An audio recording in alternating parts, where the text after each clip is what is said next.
আমরা সবাই জানি যে আমাদের লিভার, বাংলায় যেটাকে বলে কলিজা, আমাদের শরীরের খুব গুরুত্বপূর্ণ অংশ। এটি শরীরের প্রায় 500 রকম কাজ করে। কিন্তু বর্তমান সময়ে খুব মহামারী আকারে যে জিনিসটি দেখা যাচ্ছে তাকে আমরা ফ্যাটি লিভার বলি। একটা আলট্রাসোনোগ্রাম করতে গেলেই আমরা দেখতে পাচ্ছি যে আমাদের ফ্যাটি লিভার কখনো গ্রেড 1, কখনো গ্রেড 2, কোনো ক্ষেত্রে গ্রেড 3।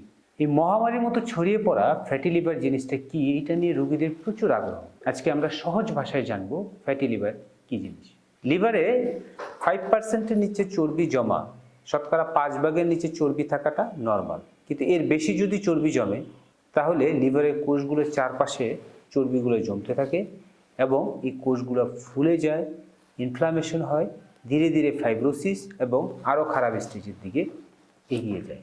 একেই আমরা ফ্যাটি লিভার ডিজিজ বলি। এই ফ্যাটি লিভার কিন্তু খুব খারাপ কিছু রোগের কারণ।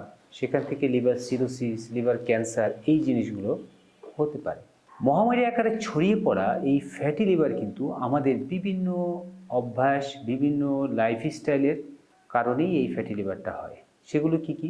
কিছু খাবার, যেমন অতিরিক্ত ভাত বা কার্বোহাইড্রেট জাতীয় খাবার, অতিরিক্ত চিনি খাওয়া, অতিমাত্রায় ফাস্টফুড খাওয়া, কিছু লাইফস্টাইল, অপর্যাপ্ত ঘুম, কোনো শারীরিক পরিশ্রম না করা, যেমন ব্যায়াম না করা, বিভিন্ন মানসিক দুশ্চিন্তা, আবার কিছু বদঅভ্যাসের কারণে হয়, যেমন মদ্যপান, ধূমপান। এই নানান কারণেই কিন্তু ফ্যাটি লিভার ডিজিজ হয় বা লিভারের চর্বি জমতে থাকে। সম্পূর্ণ প্রক্রিয়াটা একটা সাইকেলের মতো। আমরা যদি এই জিনিসগুলো বন্ধ করতে পারি, ধীরে ধীরে আমাদের এই লিভারের এই কন্ডিশনগুলো ইমপ্রুভ হবে এবং আমরা এই ফ্যাটি লিভার নামক এই মহামারী থেকে নিজেদেরকে রক্ষা করতে পারি। ধন্যবাদ সবাইকে।